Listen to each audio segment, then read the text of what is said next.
13 ಕೊಡ್ತಾರೆ, ಕೆಲವು ಕಡೆ 12 ಕೊಡ್ತಾರೆ, ಕೆಲವು 15,000 ಕೊಡ್ತಾರೆ, ಕೆಲವು ಕಡೆ 2 ವರ್ಷ ಆದ್ರೂ ವೇತನೆ ಕೊಟ್ಟಿಲ್ಲ. ಹಂಗೆ ಕೆಲಸ ಮಾಡ್ತಾ ಇರ್ಬೋದು ನಾವು. ಇಲ್ಲ ಅಂದ್ರೆ ಏನಾದ್ರು ನಾವು ಪ್ರಶ್ನೆ ಮಾಡಿದ ಕೆಲಸ ತೆಗಿತಾರೆ. ಸುಮ್ಮನೆ ನಮ್ಮ ಹೆಣ್ಮಕ್ಳು ಗರ್ಭಿಣಿಯಾಗಿ 1-2 ತಿಂಗಳು ರಜೆ ತಗೊಂಡಿಗೆ ಕೆಲಸ ತೆಗೆದಿದ್ದಾರೆ. ಇದು ಬಹಳ ನೋವಿನ ಸಂಗತಿ. ನಮಗೆ ಇಷ್ಟೆಲ್ಲ ನೋವಾದ್ರೂ ಕೂಡ ನಾವು ತಾಳ್ಮೆಯಿಂದ ಮತ್ತೆ ಕೆಲಸ ಮಾಡ್ತಾನೆ ಇದ್ದೀವಿ, ಕೆಲಸ ಬಿಟ್ಟಿಲ್ಲ. ನೀರು ಬಹಳ ಮುಖ್ಯವಾದ, ಜನರಿಗೆ ಬಹಳ ಇಂಪಾರ್ಟೆಂಟ್ ಅನ್ನೋ ಒಂದು ಕಾರಣಕ್ಕೆ ನಮ್ಗೆ ನಾವೇ ಕ್ರಮ ತಗೊಂಡು ಕೆಲಸ ಮಾಡ್ತಾ ಇದ್ದೀವಿ. ಕರ್ನಾಟಕ ರಾಜ್ಯ ಸರ್ಕಾರಕ್ಕೆ ನಾವು ಒತ್ತಾಯ ಮಾಡ್ತಾ ಇದ್ದೀವಿ. ಬೆಳಗಾವಿ ಅಧಿವೇಶನದಲ್ಲಿ ನಾವು ಮುಷ್ಕರ ಮಾಡುವಾಗ ಇಬ್ಬರು ನಮ್ಮ ಸಚಿವರು ಬಂದಿದ್ರಿ, ಇಬ್ಬರು ಕ್ಯಾಬಿನೆಟ್ ಸಚಿವರು ಬಂದು ನೀವೇನ್ ಮಾತ್ಕೊಟ್ರಿ, ನೀವು ದಯವಿಟ್ಟು ಎದ್ದು ಹೋಗಿ ಈ ಮುಷ್ಕರ ವಾಪಸ್ ಪಡೀರಿ, ಮುಂದಿನ ಬಜೆಟ್ ನೆಲದಲ್ಲಿ ನಿಮ್ಗೆ ನೇರ ಪಾವತಿ ಮಾಡ್ತೀವಿ, ನೇರ ಪಾವತಿ ಮಾಡ್ತೀವಿ, ನೀವೇನು 10 ಲಕ್ಷ ಇಡೆಂಟ್ ಕೇಳ್ತಿದ್ರಲ್ಲ ಅದನ್ನು ಮಾಡ್ಕೊಡ್ತೀವಿ, ಸುಪ್ರೀಂ ಕೋರ್ಟ್ ತೀರ್ಪಿನಂತೆ 27,000 ಸಂಬಳ ಕೊಡ್ತೀವಿ ಅಂತ ಮಾತು ಕೊಟ್ಟಿದ್ದು ನೀವೇ, ಭರವಸೆ ಕೊಟ್ಟಿದ್ದೀರಿ. ಆ ಭರವಸೆಯಂತೆ ಈಗ 6ನೇ ತಾರೀಕು ಬಡ್ಜೆಟ್ ಇದೆ. 6ನೇ ತಾರೀಕು ಬಡ್ಜೆಟ್ ಅಲ್ಲಿ 6,000 ನೀರು ಸರಬರಾಜು ನೌಕರರ ಬೇಡಿಕೆಗೆ ಈಡೇರಿಸಬೇಕು. ಅದು ನಮ್ಗೆ ಸರ್ಕಾರ ನಮ್ಗೆ ಕೊಟ್ಟ ಮಾತನ್ನ ಉಳಿಸ್ಕೋಬೇಕು. ಅದನ್ನು ನಾವು ಡಿಮ್ಯಾಂಡ್ ಮಾಡ್ತಾ ಇದ್ದೀವಿ. ಮಾನ್ಯ ಮುಖ್ಯಮಂತ್ರಿ ಸಿದ್ದರಾಮಯ್ಯ ಸಾಹೇಬ್ರೆ, ನೀವು ಬಡವರ ಮುಖ್ಯಮಂತ್ರಿ, ಅಹಿಂದ ಮುಖ್ಯಮಂತ್ರಿ, ಹಿಂದುಳಿದ ಮುಖ್ಯಮಂತ್ರಿ ಅಂತ ನೀವೇ ಬಿಂಬಿಸ್ಕೊಂತ ಇದ್ದೀರಿ. ನಾವು ಹೋಗ್ತೀವಿ, ಎಸ್ ನೀವು ಬಡವರ ಮುಖ್ಯಮಂತ್ರಿನೇ, ನೀವು ಒಳ್ಳೆ ಮುಖ್ಯಮಂತ್ರಿನೇ, ಬಡವರಿಗೆಲ್ಲ ಸಹಾಯ ಮಾಡ್ತಾ ಇದ್ದೀರಿ. ಆದ್ರೆ ಈ 6,000 ನೀರು ಸರಬರಾಜು ಹಾಕೋದು SLC PUC ಡಿಗ್ರಿಗಳು ಮಾಡಿಕೊಂಡು ಇದು ಗೌರ್ಮೆಂಟ್ ಕೆಲಸ ಅಂತ ಸೇರ್ಕೊಂಡ್ಮೇಲೆ ನಮಗೆ ನರಕ ಯಾತನೆ ಆಗಿದೆ. ಕಾಂಟ್ರಾಕ್ಟ್ ಬೇಸಿಸ್, ಗುತ್ತಿಗೆ ಪದ್ಧತಿ. ಈ ಗುತ್ತಿಗೆ ಪದ್ಧತಿಯಲ್ಲಿ ನಮ್ಮನ್ನ ಗುತ್ತಿಗೆ ಕೆಲಸ ಮಾಡ್ತಾ ಇದ್ರು ಅವಾಚ್ಯ ಶಬ್ದಗಳನ್ನ ಬೈತಾ ಇರ್ತಾರೆ. ಅವ್ರಿಗೆ ಇಷ್ಟ ಇಲ್ಲ ಅಂದ್ರೆ ಅವ್ರ ಮನೆ ಕೆಲಸ ನಾವು ಮಾಡಿಲ್ಲ ಅಂದ್ರೆ ಇನ್ನೊಂದು ಕೆಲಸ ಮಾಡಿಲ್ಲ ತೆಗಿತಾರೆ. ಇವೆಲ್ಲ ನೋವುಗಳು ನಮ್ಗೆ ಆಗ್ತಾ ಇದಾವೆ. ಇದೆಲ್ಲ ಯಾಕೆ ಆಗ್ತಾ ಇದೆ? ನಮ್ಗಿರೋ ಬಡತನ, ನಮ್ಗಿರೋ ಬಡತನ ಆ ಏಜೆನ್ಸಿ ಅವರು ದುರುಪಯೋಗ ಮಾಡಿಸ್ಕೊತಾ ಇದ್ದಾರೆ. ನಾವು ಸರ್ಕಾರಕ್ಕೆ ಪ್ರಶ್ನೆ ಮಾಡ್ತಾ ಇದ್ದೀವಿ, ಆ ಏಜೆನ್ಸಿ ಇದೆಯಲ್ಲ, ಅವ್ರಿಗೆ ನೀವು ದುಡ್ಡು ಕೊಡ್ತಿರಲ್ಲ, ಆ ಏಜೆನ್ಸಿ ನಿಮ್ಮ ದುಡ್ಡು ಸರ್ಕಾರ ದುಡ್ಡು ತಗೊಂಡು ಅವರು ಇನೋವಾ ಕಾರ್ ತಗೊಂಡು ಅವರು ಆಫೀಸ್ ಮಾಡಿಕೊಂಡು ಆ ಉಳಿದಿರೋ ದುಡ್ಡು ಅವರೆಲ್ಲ ಮಜಾ ಮಾಡಿ ಉಳಿದಿರೋ ದುಡ್ಡು ನಮಗೆ ವೇತನ ಕೊಡ್ತಾ ಇದ್ದಾರೆ. ಅಲ್ಲಿಂದ ಅವರೆಲ್ಲ ಖರ್ಚು ಮಾಡ್ಕೊಂಡು ನಮ್ಗೆ ಕೊಡೋ ಅಷ್ಟೊತ್ತಿಗೆ 15,000 12,000 ಸಂಬಳ ಸಿಗ್ತಾ ಇದೆ. ಏಜೆನ್ಸಿ ಹಾಕ್ಬೇಕು ಸ್ವಾಮಿ. ಗುತ್ತಿಗೆ ಪದ್ಧತಿ ರದ್ದು ಮಾಡಿ, ನೇರ ಪಾವತಿ ಮಾಡಿ. ಆ ಸೋರಿಕೆ ಸಿದ್ಧಾಂತ ಇದೆಯಲ್ಲ, ಆ ಸೋರಿಕೆ ಸಿದ್ಧಾಂತ, ಕಮಿಷನ್ ಎಲ್ಲ ಕಡಿಮೆ ಆಗಿ ನೇರವಾಗಿ ನಮಗೆ ಸಂಬಳ ಸಿಗುತ್ತೆ. ನಾವು ಪ್ರಾಮಾಣಿಕವಾಗಿ ಕರ್ತವ್ಯ ಮಾಡ್ತಾ ಇದೀವಿ. ನಾವು ನೀರು ಬಿಟ್ಟಿಲ್ಲ ಅಂದ್ರೆ ರಾಜ್ಯದಲ್ಲಿ ಎಷ್ಟು ತೊಂದರೆ ಆಗುತ್ತೆ ಗೊತ್ತಿಲ್ವಾ ಸರ್ಕಾರಕ್ಕೆ? ನಾವು ನೀರು ಬಿಟ್ಟಿಲ್ಲ ಅಂದ್ರೆ ಎಷ್ಟು ತೊಂದರೆ ಆಗುತ್ತೆ ಗೊತ್ತಿಲ್ವಾ? ಆದ್ರೆ ರಂಜಾನ್ ಹಬ್ಬ ಆಗ್ಲಿ, ದಸರಾ ಹಬ್ಬ ಆಗ್ಲಿ, ಯುಗಾದಿ ಹಬ್ಬ ಆಗ್ಲಿ, ಹಬ್ಬಗಳು ನಾವು ಮಾಡ್ಕೊಂತ ಇಲ್ಲ. ಆ ಹಬ್ಬಗಳ ದಿನದಲ್ಲೂ ಕೂಡ ನಾವು ಹೋಗಿ ನೀರು ಬಿಡ್ತಾ ಇದೀವಿ. ಹಬ್ಬಗಳು ರಾತ್ರಿ ಬೇರೆಯವ್ರ 8 ಗಂಟೆ ಡ್ಯೂಟಿನ ನಮ್ದು. ಹಬ್ಬಗಳು ರಾತ್ರಿ ನೀವು ಯಾವ ಕರ್ಮ ಬಂದ ಡ್ಯೂಟಿ ಮಾಡ್ತಾ ಇದೀವಿ. ನೀರು ಬಿಡೋದು ನಮ್ ಕೆಲಸ ಅಂತೇಳಿ ಯಾರು ಬರ್ತಾರೆ ಏಜೆನ್ಸಿಗಳು 12 ಗಂಟೆಗೆ. ಅವ್ರದೇನೋ ಮದುವೆ ಇದೆ, ಅವ್ರದೇನೋ ಕಷ್ಟ, ಅಲ್ಲಿಗೂ ನೀರು ಬಿಡ್ಬೇಕು, ಇಲ್ಲಿಗೂ ನೀರು ಬಿಡ್ಬೇಕು. ಯಾರೋ ಕಾರ್ಪೊರೇಟ್ರು, ಯಾರೋ ಕೌನ್ಸಿಲರ್ ಬಾಯಿಗೆ ಬಂದಂಗೆ ಬೈತಾರೆ, ಅವ್ರ ಹತ್ರ ಬಯಸ್ಕೋಬೇಕು. ಅವ್ರು ಬೈಯೋ ಅವಾಚ್ಯ ಶಬ್ದಗಳಿಗೆ ನಮ್ಮ ಸ್ವಾಭಿಮಾನವನ್ನು ಮಾಡ್ಕೊಂಡು ನಾವು ಅಲ್ಲಿ ಕೆಲಸ ಮಾಡ್ತಾ ಇದ್ದೀವಲ್ಲ. ಯಾಕೆ? ನಾವು ಕೂಡ ಈ ನಾಡಿನ ಪ್ರಜೆಗಳಲ್ವಾ? ನಾವು ಕೂಡ ವೋಟ್ ಹಾಕಿಲ್ವಾ? ನಾವು ವೋಟ್ ಹಾಕಿದ್ವಿ ಸ್ವಾಮಿ, ನಾಡಿನ ಪ್ರಜೆಗಳು ಸ್ವಾಮಿ. ಸ್ವಾಭಿಮಾನ ಮಾಡ್ಕೊಂಡು ನಾವು ಕೆಲಸ ಮಾಡಬೇಕು. ಸ್ವಾಭಿಮಾನ ಮಾಡಿಸ್ತಾರೆ ನೀಡಿಯಲ್ಲ ಸರ್ಕಾರ. ನಮ್ಮ ಸ್ವಾಭಿಮಾನ ಧಕ್ಕೆ ಆದ್ರೆ ನಾವು ಯಾಕೆ ಕೆಲಸ ಮಾಡ್ಬೇಕು? ಅದನ್ನ ಯಾಕೆ ಸರ್ಕಾರ ಪರಿಗಣಿಸಬಾರ್ದು? ನಮ್ಮ ನೋವಾದಾಗ ನೀವು ಕೇಳಿದ ಸರ್ಕಾರ. ಅದಕ್ಕೆ ನಾವು ತೀರ್ಮಾನ ತಗೊಂಡಿದ್ದೀವಿ. ನಮಗೆ ಈ ನೋವು ಸಾಕಾಗಿದೆ, ನಮಗೆ ಸ್ವಾಭಿಮಾನದ ಬದುಕು ಬೇಕಾಗಿದೆ. ಹಂಗಾಗಿ 6,000 ನೀರು ಸರಬರಾಜು ನೌಕರು 6ನೇ ತಾರೀಕು ಬಡ್ಜೆಟ್ ಅಲ್ಲಿ ನೀವು ಕೊಟ್ಟ ಮಾಡಿದಂತೆ ನೇರ ಪಾವತಿ ಆಗಿಲ್ಲ, 10 ಲಕ್ಷ ಇಡಗಂಟು ಕೊಟ್ಟಿಲ್ಲ, ಸುಪ್ರೀಂ ಕೋರ್ಟ್ ತೀರ್ಪಿನಂತೆ 22,000 ಸಂಬಳ ಆಗಿಲ್ಲ. ಈಗಾಗಲೇ ಯಾವುದೇ ಪೆಂಡಿಂಗ್ ಇದ್ರೂ ಕೂಡ ನೀರು ಬಂದ್ ಮಾಡಿ ವಿಸ್ತಾರ ಮಾಡ್ತೀವಿ. ಈ ಸರಿ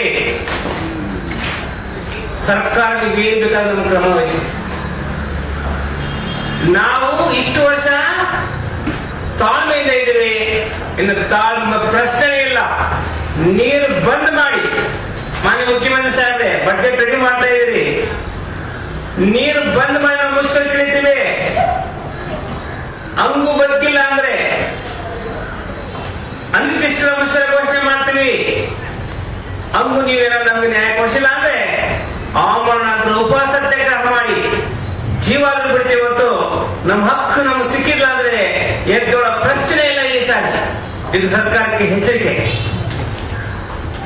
ನಾವೇನು ಅಷ್ಟೈಶ್ವರ್ಯ ಕೇಳ್ತಾ ಇಲ್ಲ, ಎಲ್ಲರ ತರ ಬದುಕಕ್ಕೆ ಅವಕಾಶ ಮಾಡಿಕೊಡಿ, ನೇರ ಪಾವತಿ ಮಾಡಿ ಅಂತ ಕೇಳ್ತಾ ಇದ್ದೀವಿ. ನಾವು ಬಂಗಾರ ವಜ್ರ ಬೇಡಿಯ ನಿಮ್ಮ ಸಂಪತ್ತು ನಿಮ್ಗೆ ಕೇಳ್ತಾ ಇಲ್ಲ, ನೀವು ತಗೊಳ್ತಾ ಇದ್ರಲ್ಲ ಹಂಗೆ ಕೇಳ್ತಾ ಇಲ್ಲ. ನಾವೇನ್ ಕೇಳ್ತಾ ಇದೀವಿ, ಮೂಲಭೂತವಾಗಿ ನಮ್ಗೆ ಏನ್ ಬೇಕು ಅದನ್ನ ಕೇಳ್ತಾ ಇದೀವಿ. ಹೊಟ್ಟೆ ತುಂಬ ಊಟ ಕೇಳ್ತಾ ಇದೀವಿ. ಸಮಯ 15,000ದಲ್ಲಿ 12,000 ಹೊಟ್ಟೆ ತುಂಬ ಊಟ ಮಾಡಕ್ಕಾಗುತ್ತೆ. ನಾವು ಆಡವಟ್ಟದಲ್ಲಿ ಕೆಲಸ ಮಾಡ್ಬೇಕು.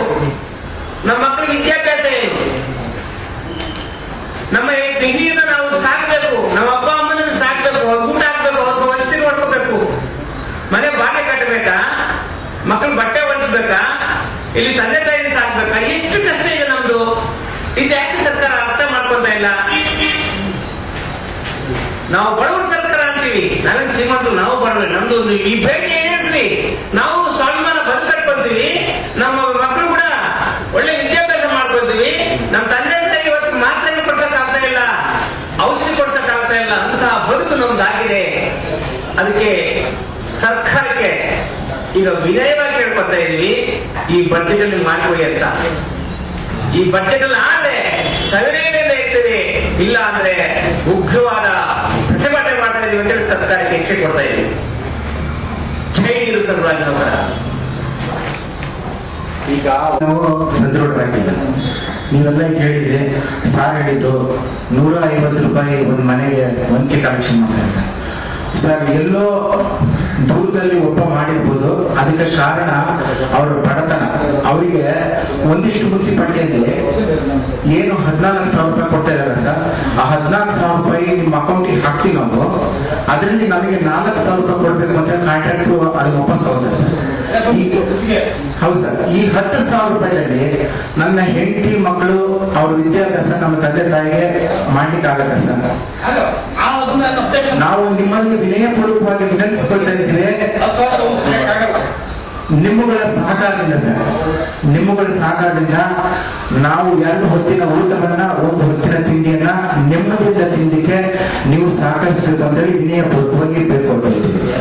ನೀವು ಇದನ್ನ ಸರ್ಕಾರದ ಗಮನಕ್ಕೆ ಯಾವ ರೀತಿ ಬರವಣಿಗೆಯ ಮೂಲಕ ತಿದ್ದಿ ಸರ್ಕಾರಕ್ಕೆ ಗಮನವನ್ನು ತಂದು ಅವರಿಗೆ ಮನ ಕರಗುವಂತ ರೀತಿಯಲ್ಲಿ ನೀವು ಮಾಡ್ಕೊಡ್ಬೇಕು.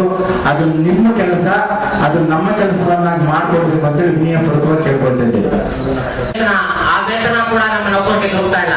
ಅದ್ರ ಬಗ್ಗೆ ಸಂಬಂಧಪಟ್ಟ ಅಧಿಕಾರಿಗಳು ಹಲವು ಬಾರಿ 5ನೇ ತಾರೀಕು ಒಳಗಡೆ ವೇತನ ಪಾವತಿಸಬೇಕು ಅಂದ್ರೂ ಕೂಡ ಅದು ಸಂಬಂಧಪಟ್ಟ ಅಧಿಕಾರಿಗಳು ಮತ್ತೆ ಅಲ್ಲಿ ಲೋಕಲ್ ಏನಿದೆ ಅವ್ರಿಗೆಲ್ಲ ಇದಾಗಿ ಅದನ್ನ ನಮಗೆ ಸಮರ್ಪಕವಾಗಿ ಬರ್ತಾ ಇಲ್ಲ.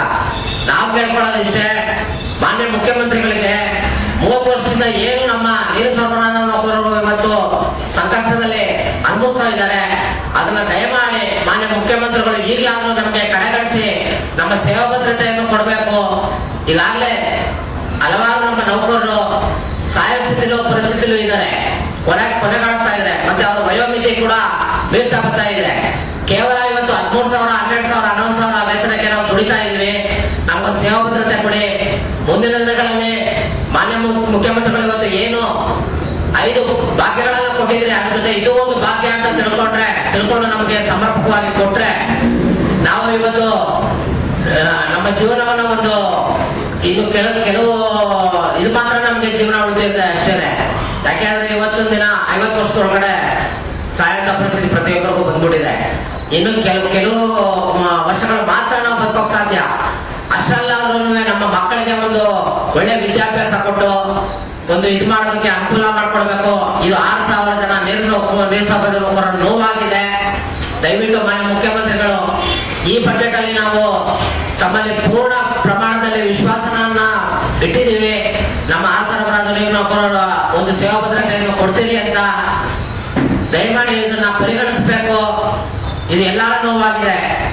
ಮಾನ್ಯ ಮುಖ್ಯಮಂತ್ರಿಗಳಲ್ಲಿ ಇಷ್ಟೇ ನಾವು ಕೇಳ್ಕೊಳ್ಳೋದು, ತಾವು ಇವತ್ತು ಕೊಡುವಂತ ನಮ್ಮ ಬಗ್ಗೆ ಕಾಳಜಿ ವಹಿಸಿ ಮಾಡಿದ್ರೆ ನಾವು ಎಲ್ಲಾ ನೌಕರರು ಇರೋವರೆಗೂ ತಮ್ಮ ಒಂದು ಇದನ್ನ ಇಟ್ಕೊಂಡು ನಾವು ಬದುಕ್ತೀವಿ. ಮಾನ್ಯ ಮುಖ್ಯಮಂತ್ರಿಗಳು ಕೇಳ್ಕೊಳ್ಳೋದು, ನಾವೆಲ್ಲಾ ನೌಕರರಲ್ಲೂ ನಮಗೊಂದು ಸೇವಾ ಭದ್ರತೆ ಕೊಡಿ, ಒಂದು ನೇರ ಪಾವತಿ, ಮತ್ತೆ ಏನು ಕಾನೂನಾತ್ಮಕವಾಗಿದೆ ಕಾನೂನು ಮುಟ್ಟು ನೀವೇನ್ ಮಾಡಬೇಡಿ. ಇವತ್ತು ಕೇವಲ 6,000 ಜನ ಇದ್ರಿ, ಎಷ್ಟೋ ಯಾವ್ಯಾವ್ದಕ್ಕೂ ನೀವು ಕಟ್ ಮಾಡ್ತಿದ್ರಿ. ಆದ್ರೆ ನಮ್ಮ ಒಂದಿದ್ದು ಇದಕ್ಕೂ ಇದ್ ಮಾಡಿದ್ರೆ 6,000 ಜನ ನೀವು ನೌಕರು ಕೂಡ ನೆಮ್ಮದಿಯಾಗಿರ್ತೀವಿ. ದಯವಿಟ್ಟು ಇದನ್ನು ಪರಿಗಣಿಸಬೇಕು ಅಂತ ಮಾನ್ಯ ಸರ್ಕಾರದಲ್ಲಿ ನಾವು ಎಲ್ಲಾ ನೌಕರರ ಪರವಾಗಿ ನಾವು ಕೋರ್ಕೊಳ್ತಾ ಇದ್ದೀವಿ.